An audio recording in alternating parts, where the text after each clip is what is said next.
एक साधक थे, तो उन्होंने गंगा जी की महिमा पढ़ी कि एक बार गंगा नहाने से 100 यज्ञ का फल होता है।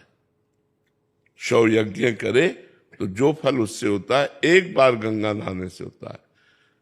तो वो वैश्यागमन करने लगे, वैश्या से संपर्क करके। तो जब उनसे लोग कहते कि भगत जी रोज गंगा नहाने जाते हो और वैश्या के पास भी जाते हो, तो कहते तुम्हें क्या पता गंगा नहाने से 100 यज्ञ का फल होता है, वैश्या 1-2 यज्ञ का फल ले लेगी।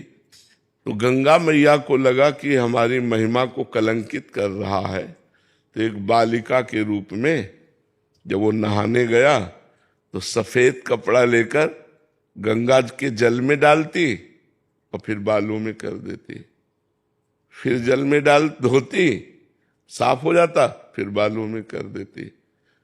तो महात्मा जी सोच रहे थे कि लंगोटी पे हम स्नान करेंगे, बालिका चली जाए तो फिर, और थोड़ी देर खड़े रहे, बस वो वही क्रिया जल में डालकर स्वच्छ करना और फिर बालों में गंदा कर देना।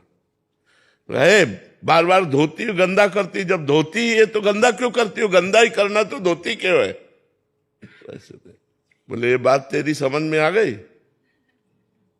ये बात तेरी समझ में आ गई।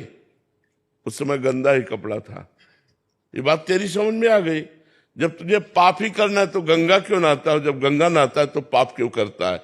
देख तेरी यही दशा है, उस समय कपड़ा गंदा था, तेरी यही दशा है, जब तू मरेगा तो नरक जाएगा, क्योंकि तू गंगा स्नान का दुरुपयोग कर रहा है कि भाई 100 यज्ञ का फल मिलता है, 2-4 यज्ञ का फल ले लेगी, शेष तो हमें बचा रहेगा।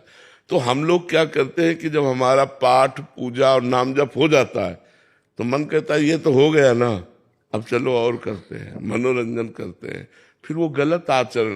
तो दोनों का बैलेंस वो बना के चलता है, तो इसीलिए वो उन्नति नहीं हो पाती, अध्यात्म उन्नति। और कुछ दिन बाद मन उसका निराश हो जाता है, क्या कई वर्ष से लगे कोई लाभ तो हुआ नहीं, तो वो आध्यात्मिक मार्ग धीरे धीरे वो छोड़ देता है।